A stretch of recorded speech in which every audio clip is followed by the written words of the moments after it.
Long ago, 5 men set out from their own paths to achieve their own destinies. Now they are brothers, united under one cause. Alone they are strong, together they are unbreakable. They are bonded by metal. And we end the year in 2025 with our metal. And of course, for me personally, this year was a drastically better year in metal. There are so many more releases that I enjoyed this year than last year. Last year, there's some albums I liked, I really liked, but 2025 really kind of pushes 2024 out the way where I'd be like, no, we are way better. And it was cool to say that because I didn't think I'd be in a position where I'd be saying that. But lo and behold, here we are, and guess what? I was like, oh, I should do a list for the Bonded by Metal channel. So here I am doing a Bonded by Metal channel list. And I think, you know what? I'll do a top 10, because there's probably around like 25, 30 albums I heard. But I'm not going to just, rate them all. I'm like, that kind of defeats like the point. So I thought, I'll do a top 10, I'll do 3 honorable mentions, and those 3 honorable mentions will absolutely be EPs, because why the hell would I not do that? So let's talk right about the EP. So we'll start off with a Cijo right here. La Interminable Lucha. I don't know if I butchered the hell of that, but I'll tell you what, man. This is actually, I think it's Siege, actually in English. The lyrics are all spoken in Chilean as well. It's got the drummer from Critical Defiance, a very killer, like Sepultura, early creators, like thrash metal band, but very different style here. The lyrics, when I translate into the English, are actually really positive, really awesome. I was like, well, this is a welcome change. I hear they got a full length going on the way, so I'm like, please, guys, get that shell. So, and then come out to America so I can support it all. And of course, we also need Critical Defiance too. Just saying. And of course, the classic metalers Raven with Can't Take Away the Fire EP. So there's like the bonus tracks that are live. I don't know this one because I care about the music. And dude, since they got that drummer from Malignancy, holy hell, it's like Mike Heller or something like that. Man, I'll tell you what, they have added so much life to this band with this guy. It really has just like, And of course, they got a little bit of a doozy, like a closer Sabbathy number at the end with the wreckage. But dude, this album goes hard. And don't worry, they didn't like become like a death metal band with singing. Like, it's just got so much more of an aggressive touch for Raven's sound, but with a death metal drummer who still makes it sure it's a heavy metal sound. So I was like, dude, fuck yeah. And of course, we got Crypt Sermon, Saturnian Appendices. This is basically, I heard someone say it was like Savatage meets Candlemass. I would say that is aptly put, and I would agree with that. 3 songs and a cover, and these apparently 1 or 2 of them is like outtakes from the previous album with a random song in isolation. Absolutely killer stuff. These guys never make anything really bad ever. Granted, they have like 3 or 4 albums, so things should change down the line. But for what we have now, this is an A+ stellar band. I think they're playing Hell's Heroes 2026. So I'm like, okay, well, I gotta watch them in 2026 at Hell's Heroes because that is freaking killer. So let's get to the top 10 of the albums. Let's start off with number 10, shall we? Wait, I'm just a professional doing a job. Me too. And here we go at number 10 with Sodom the Arsonist. These guys have put like several albums. We're like, what, 15, 16, 17 full lengths, 800 EPs. And this is their first album in 5 years. I think it's the second straight one, too, as a 4-piece lineup as well. And guess what, guys? It's German Slayer, just done very well. A few minor tweaks here and there, nothing too drastic. A WTF definitely has some black and death metal tinge to it. You're like, oh, hey, this has a really extra punch to it to the usual. So if you like what you're getting out of the last several releases, Genesis 19, The Arsonist, you're going to like this album. The artwork is killer. If you own vinyl, I would say get this on vinyl. I'm a CD guy, mostly some vinyl here and there, but this, though, it's really good. My only minor complaint with this one is that, some of the songs in like the middle, right around before and after Witch Hunter, kind of get on the bit of a samey type of territory. And they're not even bad, but it's just like there could have been some variation while still maintaining some heaviness across the board. But either way, though, it's Sodom. It still kicks ass. It's still good. And if you're a fan of this band, you should be owning all these albums. And yes, their newer shit holds up just as much as it does the old stuff. Now let's get to number 9, shall we? You can't kill me. I'm already dead. Yeah. Not dead enough for me.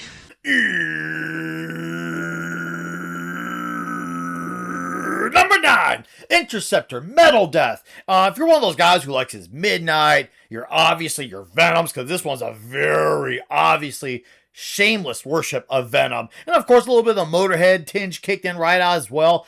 Interceptor is a band for you. I saw these guys, discovering them on the Dark Angel tour, and their energy from the album into live setting is perfectly translatable. So much aggression. I had so much fun watching them. And this is the type of album, you get the guys together, partying at 3 a.m., wanting some pizza, slamming some beers to your foreheads, and be like, oh yeah, put on that Interceptor, sounds really good. There's no sophomore slump to be had here, because even though this is my first album, I discovered this as their second album, and I'm like, this is fucking killer.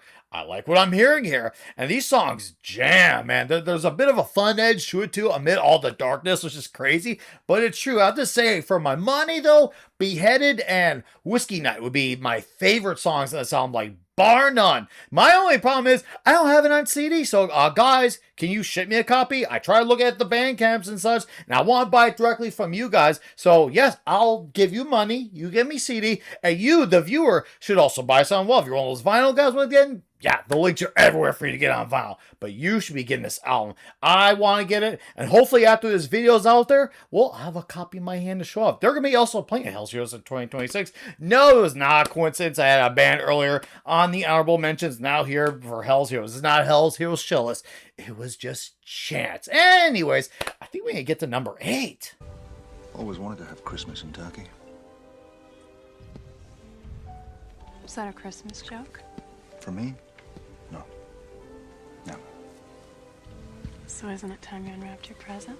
And then with number 8, we have Woad, straight from the UK, I think. The first album in 4 years, Uncrossing the Keys. I became hooked with these guys with the 2021 outing, Burning Many Mirrors on 20 Walk Spin. It seems like they're still releasing albums on said label as well. And I'm like, oh man, what's going on with that band? I was looking at them like a year ago, and it turns out, oh hey, they're making an album. And then boom, out comes Uncrossing the Keys. I'm like, whoa, this is a very drastic change from what I've known before of, whoa, what happened here? So I'm like, okay, listen. It's a very different album experience. So no, the previous album was very straight up punishing black and death metal. This one has a lot more of like a later Tribulation, a little bit of Night going on. I hear that they were influenced by stuff like early Paradise Lost, Catatonia. I can definitely see that as well. But to me, when I hear this, I hear definitely a lot of the later, more gothic-y stuff of Tribulation and Night. But that all said, though, there's some songs on here that really hit hard, that kind of blend the two styles of the more punishing aspect with the moodier, gothier stuff, like Prisoner of the Moon. Whoo, man, it blends that sound so well. So I was just like, okay, this is good here. There are songs like Transmutation, I'm like, it's fine. But the songs here that really hit, they really freaking hit. So it is a bit of an up and down journey, but man, once again, when it hits, it hits. So I have to say, for my best song on the album, I have to say Lash of the Tyrant. It's like the longest song on the album, if not the second longest, and everything about it is just a lot more of what I know from Woad, so I'm going to be naturally like gravitating more towards it, but it's still a solid album nonetheless, and I'm already a fan of the band, so I'm hoping with the next album they'll blend the style even more tighter, and well, I welcome what comes next from these guys. And you're thinking, wow, that sounds slightly less like Interceptor and Sodom. He should put that number to no. There are songs on here that I liked a little bit more. They're on those albums. So Woad just gets that number. It's about because it freaking earns it. What can I tell you? I think we gotta get to number 7 now. Magnificent view. It is, isn't it? And number 7, we are here with The Revenge of Alice Cooper. And before we get to that, I gotta highlight, yes, I do own Woad Uncrossing the Keys as well. So let's just say, I want to prove myself because, hey, I don't just get these albums, just download them on Spotify. I like to buy the albums from the bands I really, really enjoy. Woad is one of that. But number 7, we're here at Alice Cooper. So really, you're thinking, is this one that should be on here? Well, I did say top 10 albums. I didn't say top 10 metal albums. And yes, I know I'm put on the Bonded by Blood metal channel, but this is one of 2 albums that are not really metal that are on this list. This is the first of 2 albums. So Alice Cooper, The Revenge of Alice Cooper, the first one with the band. Alice Cooper, the band, in over 50 years. Like, holy crap. Obviously, Miles Glenn Buxton, rest in peace. But really, it's a great hard rock album. It's so cool. It's got the whole 70s Scooby-Doo spooky hard rock, but made in the now. It's so analog sounding too. I love that so much. It's the 30th album overall if you include the solo albums and the band albums. It really just picks up right where Muscle of Love, I think it was called Muscle of Love. That was the album that was last made with Alice Cooper, the band. So I'm like, okay. I like that, but it's definitely got the whole groovy gang to it too. So I really enjoy, like, for me, my favorite song on here was definitely One Night Stand. It just moves and grooves. It makes you feel good. And they got like the See You on the Other Side, which is like the slow epic. It's very anthemic as well. I was like, oh, that's cool. And when I meant to say epic, I was really talking about Blood on the Song, because that has like this proggier, grand, epic type of part. Like, wow, okay. So there's definitely some detours here and there on the album, but overall, it's still a very hard rock type of album, like from Alice Cooper. I wouldn't call it metal at all, but is it an album that I enjoyed the most? Yeah. Is it one of the best albums? No, probably not, but it's a solid album of Alice Cooper tunes that I enjoyed. There's like one or two duds on here, but nothing I'm just like, oh, this is horrific. It's just really good fun. So yeah, The Revenge of Alice Cooper. If you're an Alice Cooper fan, really, this is just preaching to the convert, especially if you're a fan of Alice Cooper, the band. Number 6. What, no small talk? No chit-chat? That's the trouble with the world today. No one takes the time to do a really sinister interrogation anymore. It's a lost art. Ladies and gentlemen, boys and girls, children of all ages, I present to you Ambush, Evil in All Dimensions. Holy ass kicker of an album. This is traditional heavy metal made to be heard in arenas. If they do like the European circuits too, the festival outdoor waves too, they should be doing that too. But this is one of those things where it's perfectly made for the big, grandest stage. Like, oh man, this sound is so massive. The riffs be steel, the choruses be infectious. The title track should be a song of the year candidate. And what an opener too. It's really one of the best openers of the year too. I was like, holy damn! Much of what you hear on this album wouldn't be really out of praise. Sounds like a Priest or a Maiden album, and that's fine. I'll tell you that though. But if you take this one song called "The Reaper," that's my personal favorite on here. That song, if you take the lyrics out of that, it sounds like something that would have been on a rock album. I've heard some stuff about Scorpions. I could see that too. But for me, "The Reaper" is a rocky song, straight up, full stop. You need to own this album. This guy's got some pipes too. I didn't look up the guy's name because I want to get the review out and just tell you, hey, you gotta look into Ambush. If you somehow haven't, it's like their 4th or 5th album, first one 5 years.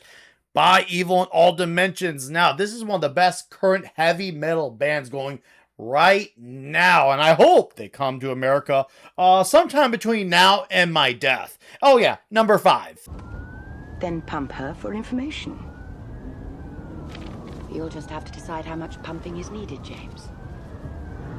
And now that we're halfway, we could say, okay, we've gotten some albums, we've got some newer bands, some established bands. Let's get into some weird territory, shall we? So I gotta say, first of all, I didn't expect Corner, of all the bands, to not only be putting out a great album, let alone one of the best albums of 2025. If you had told me a year ago that Corner's gonna be putting out a freaking absolute banger of an album, I'd be like, we'll see. Because these type of things get passed on a little bit too loosely. Like Dark Angels, I'm disappointed. Destruction Creator not made a good album in a long time. Sadist's new album was not good. It was just all around. There's just a lot of thrash bands, OG ones in particular, a lot of their albums are just not good. But then Corner, who's obviously not full on thrash, they have more of like the prog thing going on. They come in and they're just like, oh hey, we may not have any original members, but we got the long-standing members, most of them of course, and we're gonna put out one of the best albums. I'm like, oh, whoa, what's going on here? And out comes Corner, and I'm like, damn, okay, what's going on here? I hear Renewal,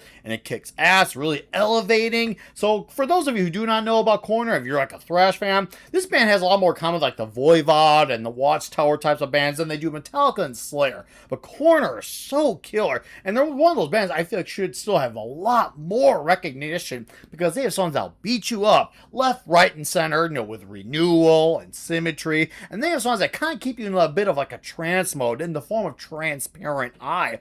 I think the one thing I could complain about, and really it's just more like a minor nitpick, is that Dissonance, is that there aren't as many hard-hitting songs. But I could say my counter to that as well, I'm counting my own argument, see that? Is that this is just the next step in the evolutionary process of Corner. It's just all an organic evolution. These dudes have never made the same album twice. It's hard to believe that this was, 30 years ago since the last album came out? And it just feels like they made this album, 2-3 years later? I couldn't believe it. I'm like, man, that is wild how that just happens. But now I'll tell you what, if you're one of those young bucks who's in the metal, but you're into like the Meshuggah type of metal, you should be listening to Sacrificial Lamb, because Meshuggah owe a lot to this band because of songs like that alone.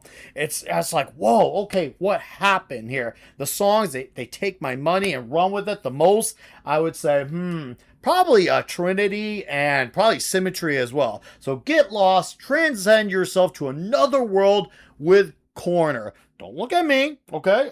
Just get the fuck on with it, okay? And let's get to number 4, the final 4 horsemen. Oh, no. No more foreplay. And here we go to number 4 with Between the Buried and Me, The Blue Nowhere. If you had told me in 2025, especially high school me, that I'd still be into this band, I'd be like, whoa, what? Really? They're still going and still relevant and still strong? Well, yeah, Between the Buried and Me are still going. They were kick-ass at Milwaukee Metal Fest earlier this year. And I'm like, man, I gotta check these guys out again, because I kind of like slithered off away from it. I would check back here and there, and I was liking it, but wasn't loving it. And then this album, I'm like, whoo, man, this is smoking. And I'll tell you what, a lot of people who know this band will say, oh, this is such an out there band. Imagine if I were to say about The Blue Nowhere, this is a strange album, even for Between the Buried and Me. And you're like, whoa, what?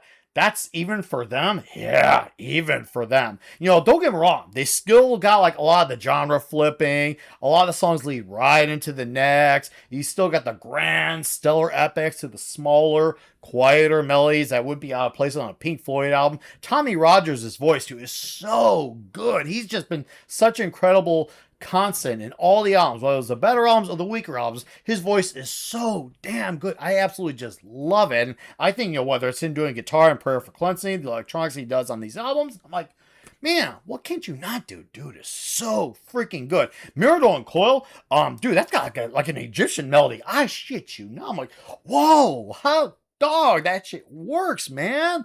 That shit works. I have to say, too, like, the last 2 songs, even though it's all singing, they don't go quietly. It's more so they swing their way to a grand finale, like a crescendo type of thing. The only minor critique I give of this album, really, is probably, like, there's not as many aggressive guitars, like, some of the stuff in, like, The Great Misdirect, like,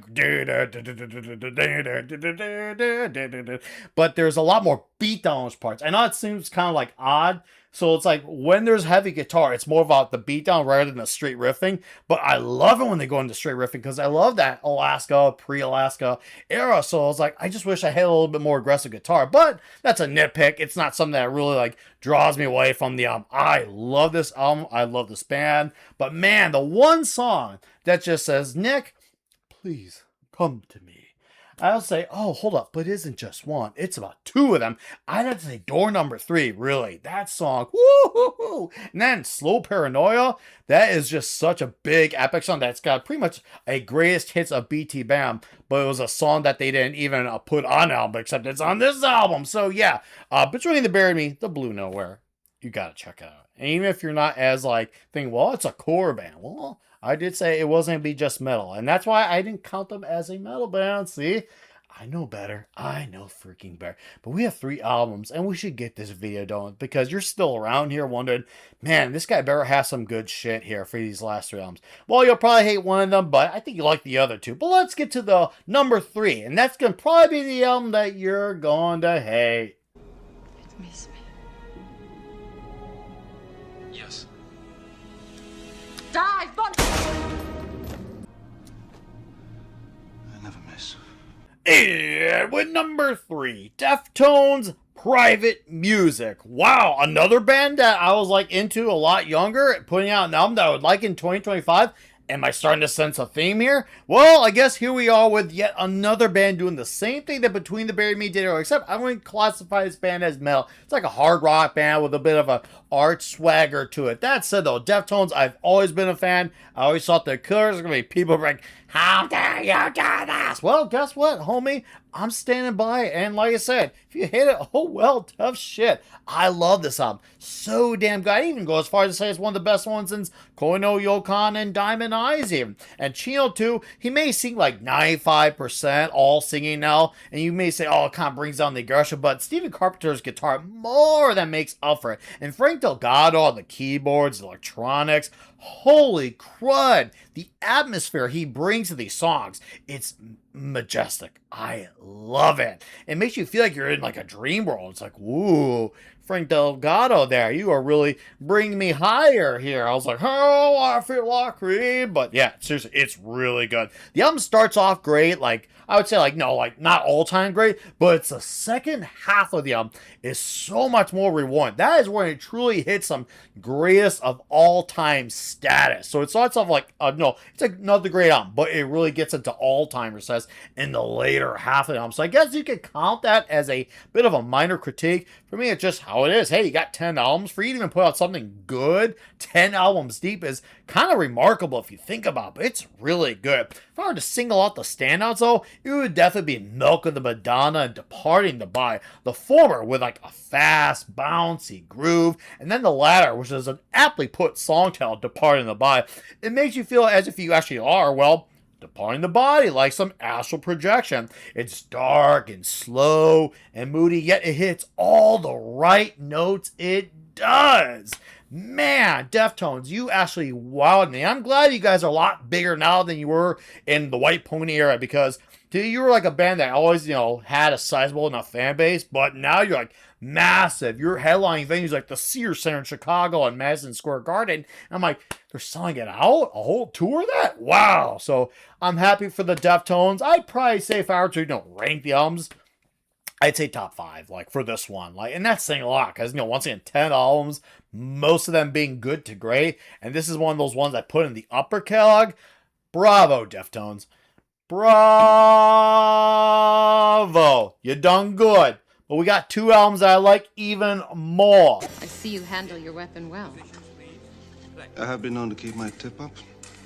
And now I present you with number 2, Century, Sign of the Storm. Yet another band with no sophomore slump going on. And unlike Interceptor, I actually listened to both albums because I became hooked. And I mean hooked. Oh yeah, type of hooked on Century, man. The Conquest of Time in 2023 was one of my endless jams throughout the year. I'm like, how are they going to follow up with this one? And then along comes Sign of the Storm, and I was just like, oh man, they do. And they match it, maybe even outright triumphant, which is very hard to do, but they may have. So where a lot of the new age traditional heavy metal bands really love their priests, their maidens, these guys really like heavy load, and it shows on this album. It's like heavy load on their grandest, most epicest of days, and it's just like, holy crud. And there's just enough differentiation there to make them stand on their own 2 feet so they don't come off as like a plagiarist or carcass worship band. And I like those type of bands, but this guy's stand just enough on their own in their own little wolf pack. And I'm like, okay, killer. Now it's on the title track and Fly Away, where Century really soar the most in grander adventures. I feel like you're immersing into something just truly epic. And their vocalist, Stefan, it sounds like he's singing through a tunnel, and his enunciation somehow, even through said tunnel, is very perfectly worded. I'm like, holy crud, I understand all your words very distinctively, yet it sounds like you're singing through a tunnel. How you do that, I don't know. Yet, here we are, and it sounds just perfect for that. This was the only album playing in my car for about a third, going on to a fourth of the year, and I'll tell you what, it was worth it. As far as like the best song on the album, I love this whole entire album. Seriously. And the closing track is an instrumental, and once again, Sorceress. Woo! And you got fast bangers too. Like the opening track, Sacrifice. A lot of bands that name their song Sacrifice, but however, this is one of the best songs called Sacrifice from a metal band ever. Then you got, more mid-tempo rockers like the Chains of Hell. Then you got the super fast stuff going on like Possessed by the Night. Then, of course, the instrumental closer, Sorceress. It's just such a great freaking album. And I need a third album from Century. This is one of my favorite bands going on by far and large. There's one thing when I talk about bands I love, but then when I say the word favorite, it should mean something. It's not a word you should be throwing out loosely like you're a Florida man. It's got to have some substance, some meat to the bone, if you will. And Century is one of my favorite bands. Period. Guys, we're going to do number 1. Yeah, I know. We're going to do number 1. You want number 1. You're like, what did it get to number 1 for? Well, I'm going to freaking tell you. Man, I can't believe it. Number 1, we're here. You got through this video, and number 1? Hey there, boo boo. We're gonna get the number one, but you'll get. Oh, shut the fuck up, boo. We're gonna get the number one. Time to face gravity!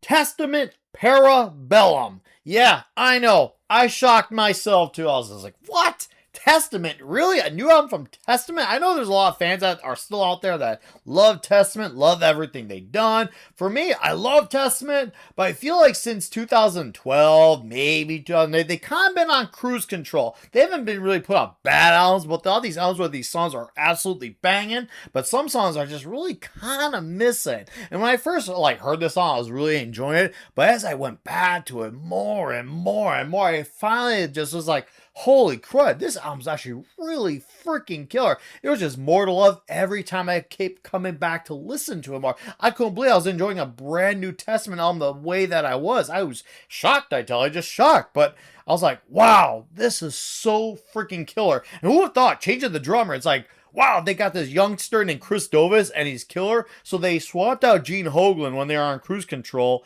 but then they get this young buck, and he's just killing with them. Maybe that was the problem all along. They just saw, oh, we got this all-star lineup: Gene Hoglan, Steve DiGiorgio, Alex Skolnick, Eric Peterson, Chuck Billy. Nothing could go wrong. I don't know. This is just, me getting conspiratorial. I don't know. But guess what? This album's so fucking great. I couldn't believe it. And especially to tell me it would be my album of the year. On top of it, a thrash band and a band I was into a lot when I was younger. There's a bit of a pattern with this top 10 list, from sophomore albums to a few bands that are not really metal to bands I was hugely into, now I'm hugely into again. It's a bit of a weird list, but Testament Parabellum really takes the cake. And this is one of those few ones like Century where I got both these on CD and vinyl each. And Testament Parabellum, my God, this album, For the Love of Pain, is one of the most heaviest song. This is as heavy as some parts of Demonic and the heaviest of the Gathering. But for me, unlike Demonic, there's a lot better songwriting here. So it gets into the heaviness, and the Dragon Lord influence is a lot more dominant, which obviously you have to say, oh, well, Eric Peterson, he was like that a little bit with the previous albums, Brotherhood of the Snake, Times of Creation. But this album, he really takes it another step. And then there's the absolute ass kicker that is the closing title track. One of the best closers of an album. I'm talking about one of the best openers, one of the best closers. The middle is just, holy crap.